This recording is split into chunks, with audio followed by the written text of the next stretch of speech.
Fala pessoal, tudo bem? Como é que vocês estão? Chegamos aqui a mais um podcast da Avante. Esse é o nosso podcast 03, em que a gente vai falar sobre os conceitos do socialismo. E para falar sobre o assunto, a gente traz mais dois craques da Avante. E aí agora com a gente, Tássia Rabelo, professora do Departamento de Ciências Sociais da UFPB e doutora em Ciências Políticas. Tássia, fala com eles. Oi, gente. Bom dia, boa tarde, boa noite. É um prazer estar aqui com vocês. Espero que a gente consiga fazer um bom papo aqui sobre socialismo.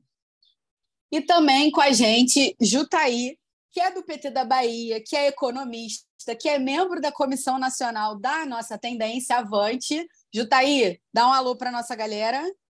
Aí, companheiros e companheiras, camaradas comunistas, estamos em frente. Gente, hoje o nosso papo ele é um pouco mais denso do que os dois podcasts anteriores, então eu vou deixar aqui a cargo dos nossos participantes, dos nossos convidados, para eles poderem trazer ali com toda a sua expertise os debates sobre socialismo e as questões aí que eles acham relevantes para a gente.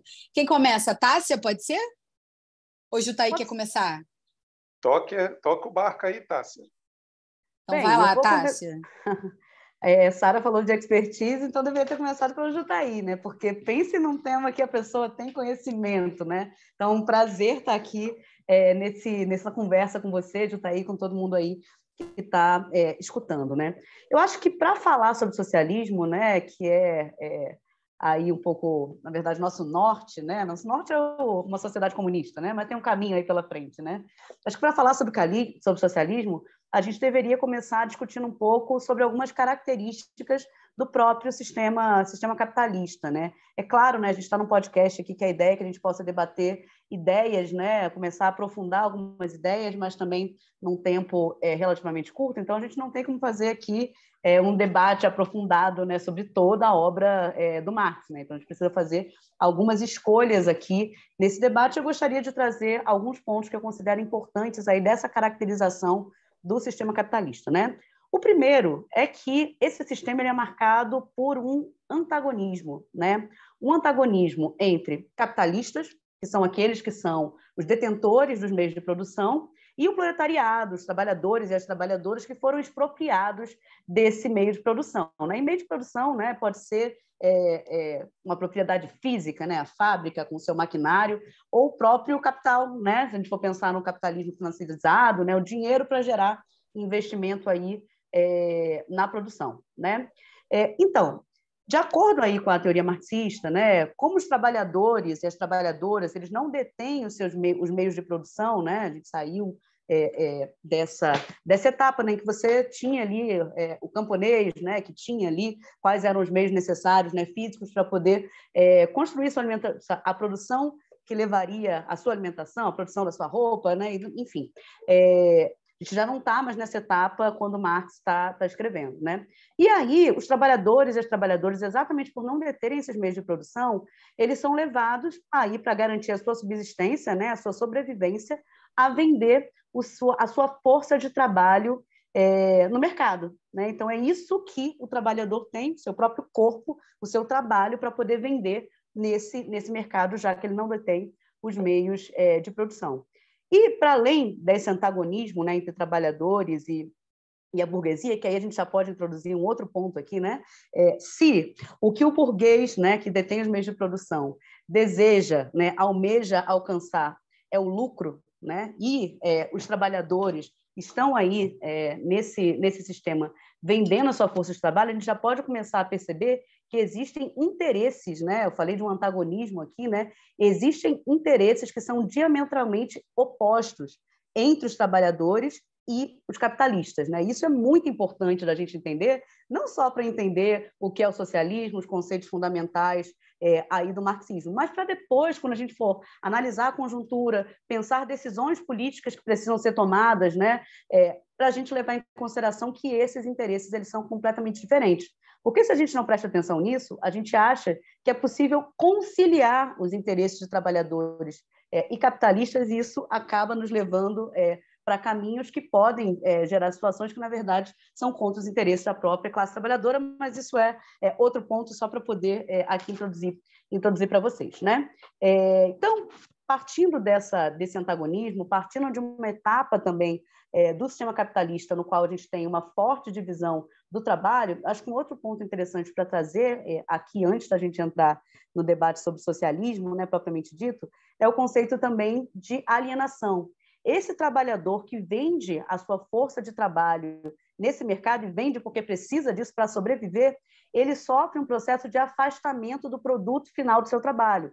Então, né, é o trabalhador, a trabalhadora que está lá, fazendo uma parte muito específica daquela cadeia de produção que não consegue, né, ter uma conexão, de fato, com esse produto final. Antes do sistema capitalista, as pessoas produziam para si mesmas, né, não para um patrão, e eram responsáveis pela produção integral desse bem, né? Pensa, por exemplo, num artesão, né, que produzia ali o móvel como um todo, né? Então, no sistema capitalista, o trabalho ele é dividido ao longo dessa cadeia de produção e os proletários participam, né, apenas de uma parte da construção ou uma parte da montagem. Isso leva a essa alienação, esse afastamento dos trabalhadores do produto final. E isso é essencial para a exploração da mais-valia. Não sei se o Juta quer falar agora, depois eu posso explicar melhor aqui o que é mais-valia. Mas, enfim, vamos conversar aqui um pouquinho. Não sei, Juta, aí, mas o que você acha? Vamos lá. Você pegou alguns conceitos que são muito complexos, mas que são fundamentais para compreender isso. Eu acho que, assim, inclusive, para entender essa contradição, que é a contradição fundamental, e que tem a ver com o lugar na produção onde você se encontra. Se você se encontra no lugar da produção em que você é dono dos meios de produção, você, na sociedade, faz parte da classe dos capitalistas, ou o nome que se queira dar. Se você, nesse espaço da produção, é quem vende a força do trabalho, se você vende por um valor alto, por um valor baixo, não importa. Você faz parte, digamos assim, da base da pirâmide social. Você vende sua força de trabalho. Então, isso é importante porque as pessoas acham que o processo de exploração capitalista só se dá através do processo de diminuição dos salários. É verdade, e inclusive é o principal processo. Só que mesmo quando você recebe salários considerados altos, existe a exploração do seu trabalho, porque você produz uma quantidade de valor muito maior do que aquele em que você se apropria. Daí o processo de alienação. O processo de alienação se dá tanto por conta da divisão do trabalho, em que o trabalhador perde o controle sobre o bem que ele produz, mas também porque o valor que é produzido, né, só uma parcela pequena é que retorna para ele. O restante é apropriado pelos donos do capital. Então, isso. A segunda questão que eu queria colocar e que acho que é importante é que é o seguinte: o trabalhador, a força de trabalho é uma mercadoria, mas o sistema capitalista transforma tudo em mercadoria, certo? E esta mercadoria independe da qualidade intrínseca dela, ou seja, tanto faz que seja um veneno quanto remédio, tanto faz que seja algo que possa matar uma pessoa, como uma bomba, ou algo que pode salvar uma vida, como uma vacina. Então, para o capitalismo, o que importa é a capacidade dessa mercadoria de gerar lucro. E por que eu quero dizer que tudo se transforma em mercadoria? Porque o próprio trabalhador e as próprias pessoas se tornam mercadoria. Então, assim, a sexualidade, a privacidade das pessoas, Ora, o que são, digamos assim, esses reality shows aí? É a mercantilização da privacidade. Então, o sistema capitalista transforma as próprias relações subjetivas das pessoas em mercadoria, né? Então, todos nós vivemos sobre, digamos assim, a ditadura da mercadoria. E aí eu queria levantar uma questão que nós não vamos poder estender aqui, mas que casa muito bem com essa questão da alienação, que é o fetichismo da mercadoria. Ou seja, as mercadorias no nosso mundo, e principalmente a mais importante das mercadorias, que é o dinheiro / capital, elas se tornam os que determinam a vida e a morte das pessoas, do meio ambiente e do planeta. Né? Então, nós vivemos sob a ditadura da mercadoria. Por isso que tem uma frase de Marx que é lapidar, ou seja, que a valorização do mundo das coisas, ou seja, do mundo das mercadorias, se dá de forma direta, né? Proporcionalmente direta à desvalorização do mundo dos homens. Né? Então, enquanto as mercadorias são colocadas num pedestal, os homens, né, os trabalhadores, aqueles que sobrevivem da venda da força de trabalho, são colocados né, ao rés do chão. Siga aí, minha companheira. Bem, Juta trouxe aqui elementos fundamentais, né? E eu queria trazer um outro, né?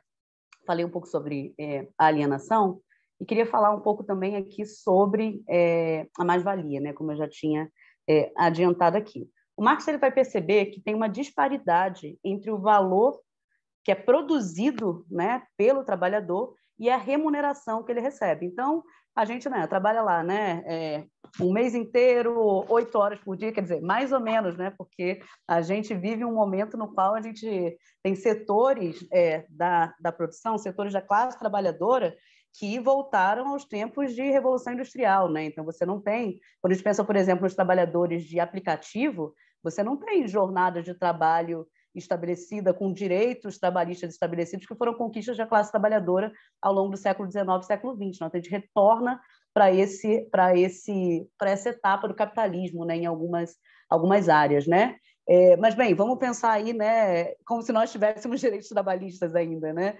Então, se trabalha, né, no caso brasileiro, né, 44 horas semanais, e o que o Marx vai dizer é o seguinte, bem, uma parte dessas horas trabalhadas é o trabalho necessário, né? O trabalho necessário que proporciona as condições para a subsistência desse trabalhador. Mas uma parte bem maior dessas horas trabalhadas, ela gera um excedente que é apropriado pelo capitalista, né? Então, a gente poderia pensar de maneira sintética que a mais-valia ou mais-valor representa essa disparidade entre o salário pago e o valor produzido pelo trabalho, né? Pelo trabalhador, pela trabalhadora.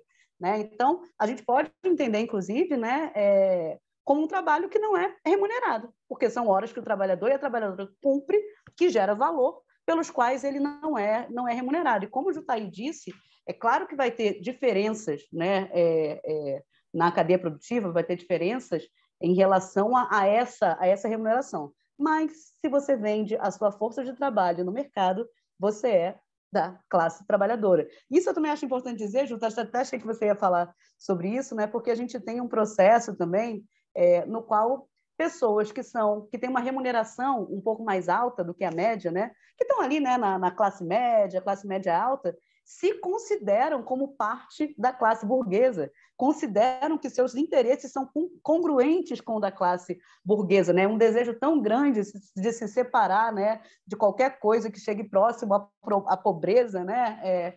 Que essas pessoas se colocam nessa posição. mas, na verdade, não, né? Se a gente for pensar, de fato, né, nesses interesses mais amplos aí dos capitalistas, eles também vão de encontro ao dessa classe média, né, sempre, né, bastante reacionária, né? Então, queria falar um pouquinho sobre isso e para a gente pensar que mundo que é esse que o sistema capitalista produz, né? A gente trouxe aqui alguns conceitos, né, de alienação, de um trabalho que não é remunerado. Vamos pensar no impacto que isso tem na vida das pessoas, né? Vamos pensar aí nessa motorista aí de aplicativo, né, que acorda super cedo, trabalha o dia inteiro, então um sistema de exploração absurdo, muitas vezes dorme poucas horas por noite, se alimenta mal, né? Então, a gente está falando aí, isso acaba, né, tendo impacto nas suas relações também. Esses dias eu estava conversando sobre uma obra do Gorky, que você certamente já leu, Jutaí, A Mãe, né? Porque me perguntaram numa palestra, tá, e qual que é o impacto dentro das famílias, né, no momento de crise do sistema capitalista? Eu falei assim, é destruidor, né? Por quê? Se você tem relações, se você vive num contexto como esse, as relações humanas elas se degradam de tal forma que é claro que quem está mais na base dessa pirâmide, né, os mais vulneráveis, né, mulheres, negros e negras, crianças, né, que sofrem com a violência também, são a ponta, né, desse processo que começa lá dentro com essa exploração, né? Então se trata de um sistema que ele não explora apenas não, já seria bastante, né? Não explora o trabalho e para por aí, né? Que ele degrada as relações humanas e mercantiliza, como o Jutaí colocou aqui, as relações humanas como um todo. E aí ia pensando sobre como esse sistema funciona e como esse sistema é perverso para a amplíssima maioria das pessoas, né? Porque para os capitalistas está ok, ainda que também, claro, esse sistema ele gera impactos para todo mundo que faz parte dele, né? Mas para os capitalistas está ok. Mas a amplíssima maioria da população vive nesse sistema degradado, mercantilizado, né? E aí é por isso que nós, né, enquanto seres políticos, né, que dedicam aí a sua vida à transformação, à construção de um mundo que não seja esse da exploração, que seja um mundo igualitário, que seja um mundo no qual a gente, inclusive, tem a capacidade, a possibilidade de desenvolver nossas potencialidades enquanto seres humanos. Porque esse trabalhador e essa trabalhadora que está sendo explorado, que está trabalhando muito mais do que o necessário para a sua subsistência, né, aqui no sistema capitalista, ele está impedido também de fazer outras coisas, ele está impedido de refletir, ele está impedido de acessar os bens que a humanidade produz, né, os bens culturais, conhecimento sobre a história, de vivenciar relações saudáveis também, né, de amizade, de amor, enfim. Então, olhando para esse sistema que a gente pensa e conclui que não dá para viver assim. E apresenta uma alternativa, né? Também é fundamental perceber que, ainda que a gente esteja falando de algo que é muito amplo, né? O sistema capitalista, que nós aqui partimos da perspectiva de que não foi assim sempre e, portanto, não precisa ser assim sempre, né? A classe trabalhadora, ao longo aí de um século dos últimos, quer dizer, desde sempre, né? Mas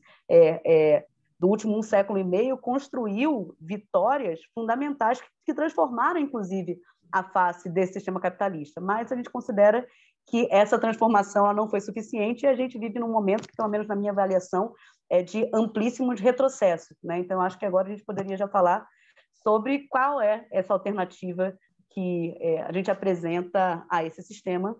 Pode ser, Juta? Vamos lá. Mas como nós fomos demandados a, pelo menos, entrar um pouquinho em dialética... Verdade. Antes, eu vou tentar trabalhar a questão da dialética numa certa rapidez, colocando dentro da contradição capitalista. E assim, o capitalismo, ele, digamos assim, vive da extração da mais-valia. Essa extração da mais-valia se dá onde? Se dá no momento da produção. Quando você vende sua força de trabalho, só que essa mais-valia, ou esse lucro, para efeitos práticos, pode chamar as duas da mesma coisa, embora não seja a mesma coisa, mas pode chamar, que para efeito prático dá no mesmo. Este lucro, que ou esta mais-valia, que ela começa, que ela é produzida no processo da produção, mas ela é realizada em outro lugar. Ela é realizada no chamado mercado. E aí se estabelece o outro elemento da contradição capitalista. Por quê? O que se quer no circuito da produção?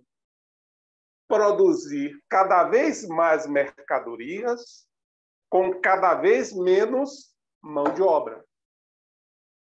E esse cada vez menos mão de obra pode ser tanto no sentido literal, menos pessoas trabalhando, como no sentido financeiro, pessoas ganhando menos, cada vez menos.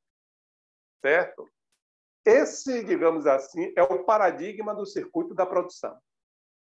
No circuito do mercado,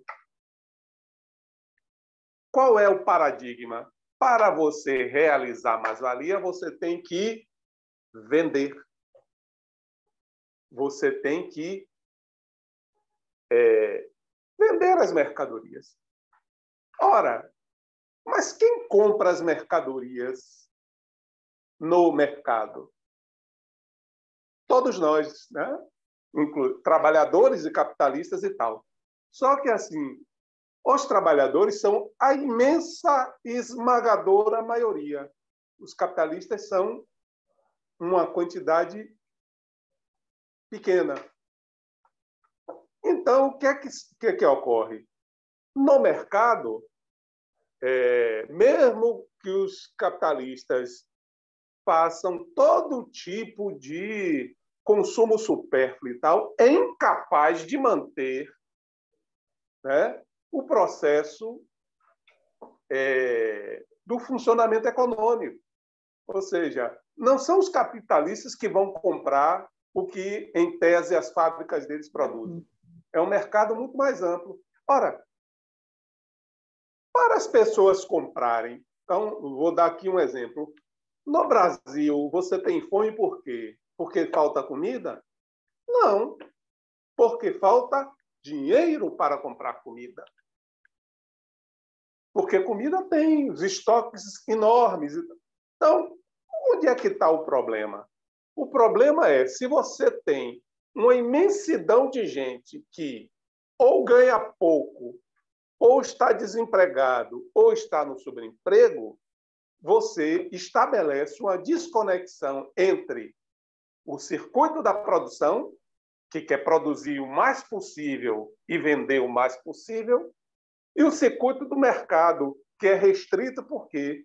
Porque na produção você não socializa os ganhos. Os ganhos são apropriados privadamente, mas a produção ela é distribuída socialmente. Então, esta é a contradição do sistema capitalista. Por isso, o sistema capitalista sempre é um sistema de crises. Certo? Ora, se ele é um sistema de crises, qual é a lógica possível que pode explicar como é que funciona o próprio sistema capitalista? É a lógica dialética.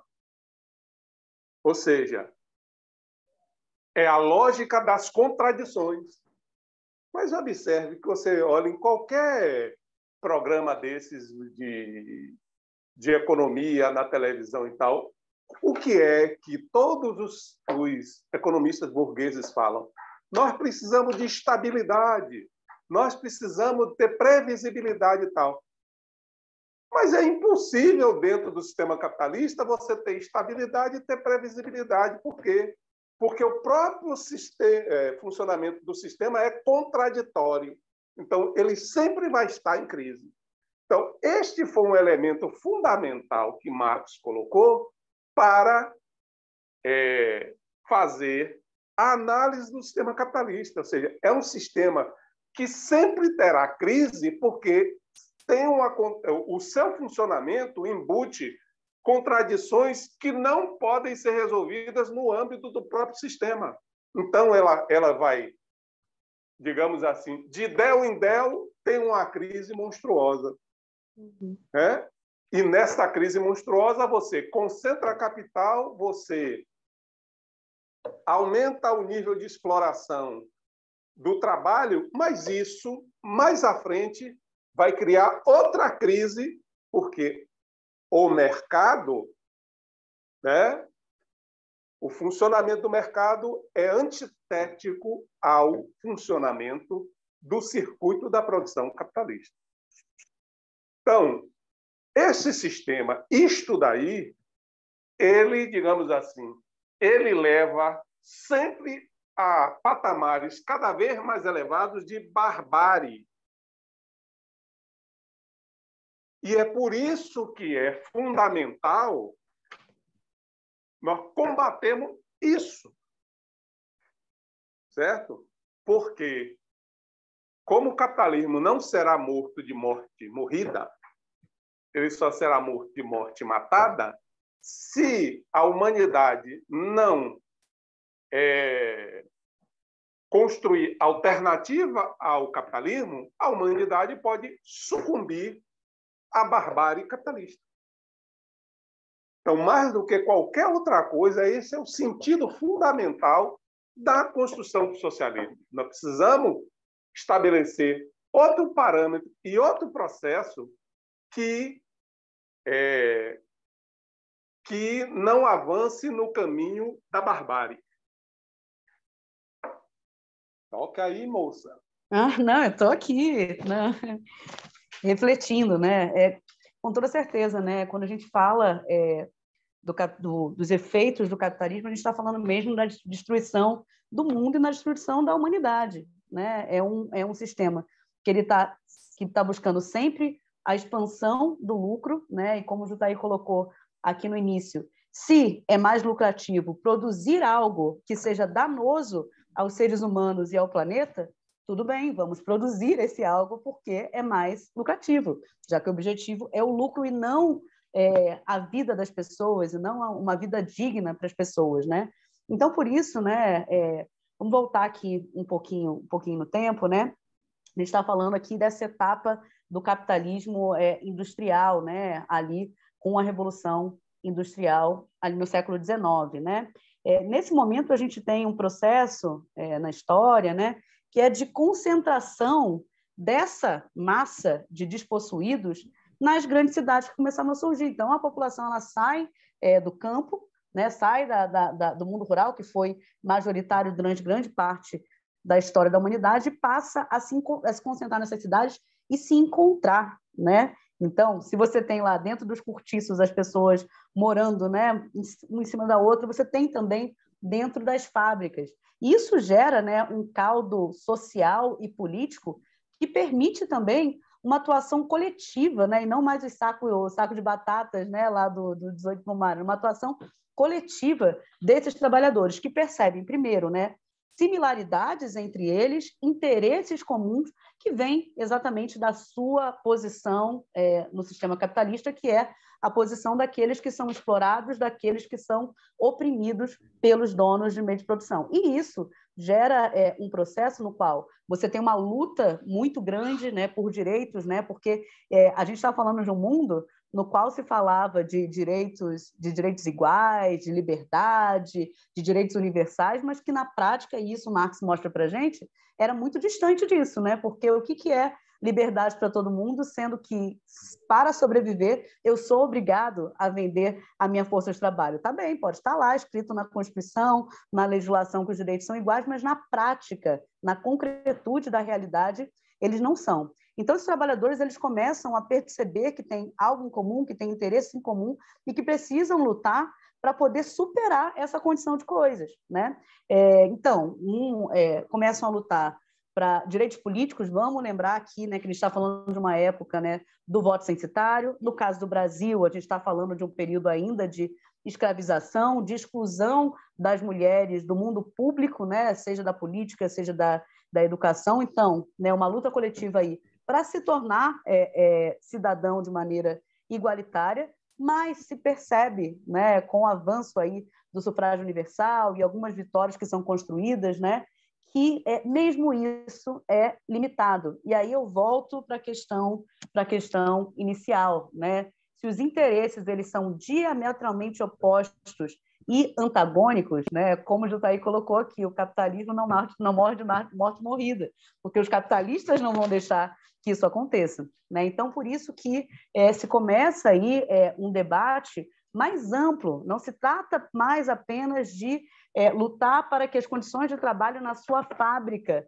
sejam melhores, não se trata apenas de lutar para ter acesso aos direitos políticos para poder votar e ser votado, mas de construir uma alternativa global a esse sistema, né? Uma alternativa global a esse sistema que permita, aí sim, relações que não sejam baseadas na exploração e que permitam, né, a igualdade de fato, e aí uma igualdade concreta, não apenas uma igualdade formal, entre os seres humanos, né?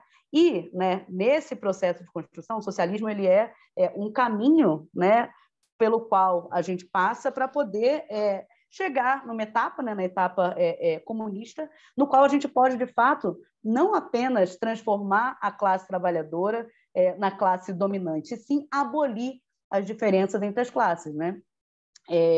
Então, acho que é muito importante essa consciência, né, da própria classe trabalhadora de que reformas elas são importantes, é claro, né? Eu não vou esperar chegar no socialismo ou chegar no comunismo para que as pessoas possam se alimentar. A gente está falando do Brasil de hoje, né? A gente acabou de conquistar um governo que já muda a vida das pessoas, sim. Reformas são importantes, ações pontuais são importantes, mas esse sistema ele precisa ser combatido na sua inteireza, na sua totalidade, porque a sua própria lógica é a lógica da exploração. E se a gente opera exclusivamente no plano de disputar a eleição, ganhar governo, implementar uma partezinha do nosso programa, a gente não ataca, de fato, o cerne do problema, que é a existência de um sistema baseado na exploração de uma grande maioria por uma pequena minoria de possuidores, né?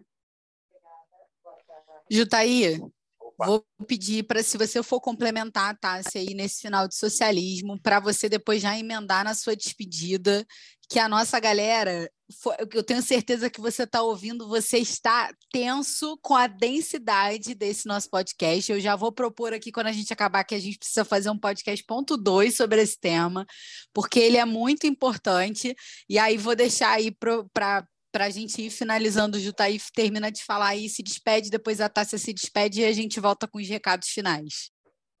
Tá bom, vamos lá. O que Tássia colocou agora é que as reformas são necessárias, mas não são suficientes. E não são suficientes por quê? Porque, por mais que a gente estabeleça reformas que se encaminhem no sentido de uma sociedade mais igualitária, essa sociedade igualitária não vai ter existência enquanto o elemento central, que é a exploração de uma classe pela outra, de um homem pelo outro, que é básico no sistema capitalista, né, que é o cerne do sistema capitalista, enquanto isto não for modificado e for construída outra estrutura que não seja baseada nem na opressão, nem na dominação, nem na exploração. Então, eu quero me despedir aqui dos companheiros, das companheiras, dos camaradas, dos comunistas, e estamos à disposição e na nossa... Eu acho que as pessoas vão conseguir ter uma compreensão melhor no nosso encontro de formação, porque é isso, a gente deu uma chacoalhada mesmo, colocou aqui uma série de coisas que para as pessoas pensarem e para as pessoas também irem atrás de estudar esses conceitos. Que assim, é uma coisa muito importante, e eu quero concluir aqui com uma fala de Marx. Marx era um velho judeu alemão e era meio duro. Aliás, ele era muito duro. E uma das frases preferidas dele que era o seguinte: a ignorância não ajuda ninguém. A ignorância não ajuda a luta dos trabalhadores. Então, também, como militante, nós temos que ter o compromisso de adquirir conhecimentos, principalmente aqueles que são fundamentais para a gente fazer a disputa política, ideológica e social no enfrentamento do sistema capitalista e na construção de uma sociedade socialista. Então, muito obrigado, companheiras, companheiros. Fico por aqui. Então, vou também aqui, seguindo a orientação da Sara, me despedir. Eu quero saudar aí os companheiros e as companheiras aí da Avante nesse processo, né, de formação. Nós somos uma corrente, né, que desde o seu manifesto de fundação se coloca como uma corrente socialista. Aliás, para quem não leu, fica aí também, leia o nosso manifesto de fundação, se coloca como uma corrente socialista. Isso é muito fundamental nessa quadra da história, porque a gente ouviu há algumas décadas atrás que não existia mais alternativa ao socialismo, que não existia mais alternativa ao capitalismo, né, após a queda do muro, né, dissolução da União Soviética. E o que a gente está dizendo aqui, o que não existe, o que a gente não pode considerar como alternativa é a continuidade do capitalismo, porque o capitalismo destrói o mundo e destrói os seres humanos, né? Então, para a gente, não há alternativa que não passe pelo socialismo, né? É o exato oposto. Então, acho que é muito importante que nesse processo, nós, enquanto militantes socialistas aqui, também façamos esse processo de formação política. Também é importante dizer, imagino que em algum outro podcast isso já tenha sido abordado, que a Avante tirou como sua tarefa aí também construir a formação política do Partido dos Trabalhadores, né? A gente dirige a Secretaria de Formação Política, e nada mais adequado do que fazer esse mesmo processo internamente, né? Então, quero saudar vocês aí e pedir que vocês sigam aí participando desse processo e torcendo para que muito em breve, né, a gente vai iniciar também os nossos processos de encontros, né? Que muito em breve nós possamos fazer esse debate aí presencialmente, olho no olho. E é isso, gente, um prazer estar aqui com vocês. Gente, a Tássia já deixou a tarefa, então, se você perdeu o último podcast em que a gente falava sobre a Avante, você pode voltar um podcast e escutar aí os nossos companheiros Gabriel e Ademário falando um pouco sobre a fundação da Avante. Eu passei esse podcast aqui todinho, anotando tudo que vocês falaram, os conceitos, a indicação de livro ali que a Tássia nem indicou, mas para mim eu já entendi como uma indicação ali, já anotei. E a parte boa é que se você teve dúvida de alguma coisa, você pode voltar esse podcast aqui e ouvir de novo. Os nossos companheiros vão estar com a gente aí nos nossos próximos encontros. E aí você já sabe, né? O podcast em que a gente... A oficina em que a gente vai tratar sobre socialismo acontece no próximo domingo às 9 horas e depois também para a segunda turma na quarta-feira às 7. Gente, fora isso, leiam o caderno em que a gente preparou, nossa equipe preparou um caderno para falar sobre os conceitos do socialismo. O companheiro Jutaí aí se dedicou super na produção desse caderno. Então leiam para se aprofundar um pouco mais e a gente se encontra aí durante a semana. Gente, um beijo e é isso, até o próximo podcast.